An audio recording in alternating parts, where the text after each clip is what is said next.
बांग्लादेश में आखिरकार कट्टरपंथी जमाते इस्लामी अपने मंसूबों में कामयाब रही। जमाते इस्लामी और इसकी स्टूडेंट विंग इस्लामी छात्र शिविर ने विरोध प्रदर्शन को हिंसा की आग में झोंकने में अहम भूमिका निभाई। हिंसक विरोध प्रदर्शनों के बीच प्रधानमंत्री शेख हसीना को सत्ता छोड़नी पड़ी। शेख हसीना को यूं देश छोड़कर भागना पड़ेगा, शायद ही किसी ने सोचा होगा। बांग्लादेश की मौजूदा स्थिति के लिए जमाते इस्लामी पार्टी काफी हद तक जिम्मेदार है। बता दें कि शेख हसीना सरकार ने कुछ दिनों पहले आतंकवाद रोधी कानून के तहत जमाते इस्लामी और इसकी स्टूडेंट विंग इस्लामी छात्र शिविर पर प्रतिबंध लगा दिया था। जमाते इस्लामी के चुनाव लड़ने पर प्रतिबंध कुछ साल पहले ही लग चुका था, लेकिन छात्र संगठन पर बैन के कारण ही छात्रों का यह प्रदर्शन ज्यादा हिंसक हो गया और हालात ये हो गए कि शेख हसीना को प्रधानमंत्री पद से भी इस्तीफा देना पड़ा और मुल्क छोड़कर भागना भी पड़ा। कहा तो ये भी जा रहा है कि बांग्लादेश में तख्ता पलट की असली साजिश जमाते इस्लामी ने ही रची, वो भी पाकिस्तान की शह पर। जमाते इस्लामी हमेशा से बांग्लादेश में एक विवादित संस्था रही। पाकिस्तान से बांग्लादेश के आज़ाद होने का जमाते इस्लामी शुरुआत से विरोध करती रही। जमाते इस्लामी ने 1971 में मुक्ति संग्राम के दौरान पाकिस्तानी सैनिकों का पक्ष लिया था। जमाते इस्लामी, जैसा कि नाम से ही जाहिर है, एक कट्टरपंथी पार्टी है और इसके निशाने पर हमेशा बांग्लादेश में रह रहे हिंदू रहे हैं। हिंदुओं के खिलाफ हिंसा को लेकर जमाते इस्लामी के कई नेताओं के खिलाफ मामले दर्ज हैं। मानवाधिकार संस्था एमनेस्टी इंटरनेशनल की एक रिपोर्ट भी इस बात की तस्दीक करती है। इस रिपोर्ट में बताया गया है कि जमाते इस्लामी और छात्र शिविर लगातार बांग्लादेश में हिंदुओं को निशाना बनाते रहे हैं। बांग्लादेश के गैर सरकारी संगठनों के अनुमान के अनुसार साल 2013 से 2022 तक बांग्लादेश में हिंदुओं पर 3600 से ज्यादा हमले हो चुके हैं। इन ज्यादातर हमलों में जमाते इस्लामी की अहम भूमिका रही है।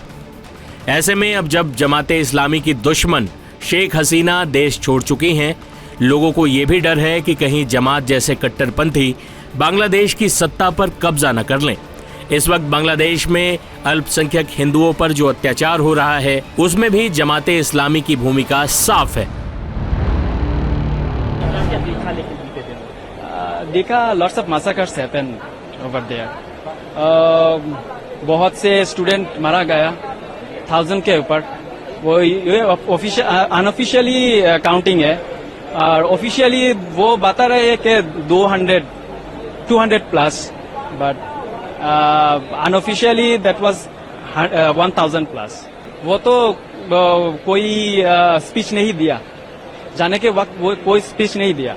हम लोगों को नहीं मालूम है वो क्या सोच रही है, वो कोई स्पीच नहीं दिया। खबरें ये भी आ रही है कि हिंदुओं को खासतौर पर टारगेट किया जा रहा है। टारगेट किया जा रहा है, वो एक तरह प्रोपागंडा है।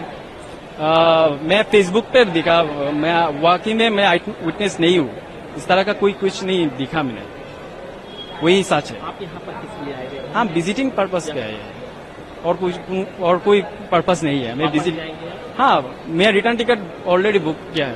Situation is not so good, not so bad. The interim government has taken the control of the country, and we do not know what comes next, but we hope for a better outcome. On 18th July, I saw it was like a war zone in Bangladesh near my office in Uttara, and after that there was a curfew, and there were army and people getting killed in front of my eyes. I even got a rubber bullet on my that hit me. I even got police that had beaten me for coming out. Sir, news is coming that a particular community is being targeted. As I do not know any of that. As I have friends in Borishal and my hometown is Sylhet. There are Manipuris, there are Hindus living in Sylhet, and I have not heard a single one saying that anyone has been targeted. And there's the media, I do not know where they get these newses, or that may be just a propaganda, or there may be something happening, I do not know. As I have friends and I have talked to them, and no one has stated that they are being attacked or something like that. Sheikh Hasina has also resigned from the post of Prime Minister. How do you see it? We hope for the best. How do you see see what the people are doing. People are doing their best after a long time. I think the people have the right to vote, and they are cheering up, and we hope that we will build this country better.